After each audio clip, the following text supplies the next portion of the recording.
Ancora maltempo e ancora grandine. Nella tarda serata di ieri un violento temporale ha attraversato l'Alta Padovana e la Castellana, provocando danni ingenti all'agricoltura. Da Rosà, entrando in provincia di Treviso, per capirci nella zona Ramon, Loria, Castello di Goleo, Riese, Vallà, fino ai confini col comune di Vedelago. C'è stata una fascia di un'altezza di circa 400-500 metri in senso ovest verso est, che ha veramente distrutto i raccolti di un anno. Particolarmente colpito il territorio di Castello di Godego, chicchi grandi come albicocche hanno distrutto colture orticole, seminativi, soprattutto soia e mais, danneggiato viti, serre e tunnel. Danni anche al settore florovivaistico particolarmente importante nell'area di Loria e al settore zootecnico con stalle scoperchiate. La grande è venuta con fortissime folate di vento e acqua, e questo evidentemente su alcune zone ha provocato anche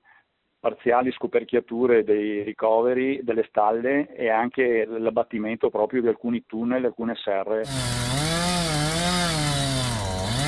Una cinquantina nella notte gli interventi legati al maltempo da parte dei vigili del fuoco, impegnati soprattutto nel liberare strade da alberi abbattuti dalla furia del vento a Mogliano, Villorba, Cappella Maggiore, Conegliano. Nemmeno il tempo di ultimare la conta dei danni della tromba d'aria di venerdì, 1.600.000 euro, la prima stima di Coldiretti, che la Marca si trova di fronte di nuovo ad un disastro e potrebbe purtroppo non essere finita. La Protezione Civile del Veneto ha emesso un nuovo avviso di criticità per il passaggio tra stasera e domani di una nuova perturbazione con temporali che localmente potranno essere intensi.